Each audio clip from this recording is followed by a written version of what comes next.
A call for understanding from one family mourning the loss of a loved one and another family working through the agony of their loved one charged in connection with her death. Good evening, everyone. 73-year-old Suzanne Gorbach lost her life in a crash in Niagara County. A 23-year-old man is now facing serious criminal charges. The crash happened on Swann Road in Lewiston on Saturday. Police say Matthew Sonoyan was driving under the influence of drugs when he crossed the center lane and hit an oncoming car.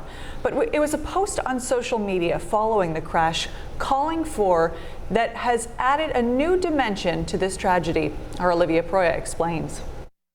My mother wouldn't have judged him like this. There's very good people in this world that still have great hearts and that can endure this kind of suffering and still think about somebody else. Lewiston police are sharing this Facebook comment left by the son of Suzanne Gorbach. The 73-year-old woman was killed in a car crash in Lewiston Saturday. Her son is now asking others to stop vilifying the driver charged in the accident. It's refreshing, I think, to see somebody with that much love and that much forgiveness in their heart, to be able to say something. He didn't have to address that.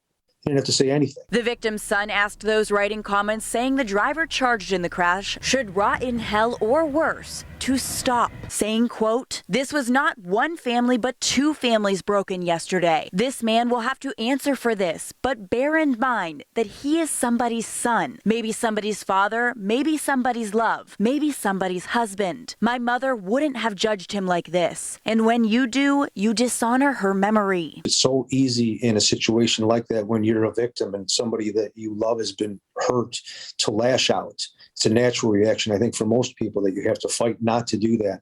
And for him to intervene instead of, joining in and being the root of that, it's so refreshing to see that. I think it says volumes and speaks volumes about the type of person that she was and that he is. 23-year-old Matthew Sonoyan has been charged with vehicular manslaughter in the second degree and DWAI. Police say he veered into oncoming traffic, striking Gorbach's vehicle head on. He was brought to ECMC via Mercy flight Saturday. From the information that we have, we believe that there may have been a substance or ingested or involved other than alcohol, and that's the reason for the charges. And again, we'll be waiting for confirmation for the results of the blood test as well. Police say the cause of the crash is still under investigation, and Sonoyan remains at ECMC. I think that we need more of what he demonstrated. I think that we need more of that in society, and I think that we all do a lot better and all get along a lot better if we understood everybody and had that kind of compassion. Olivia Proya, 7 Eyewitness News.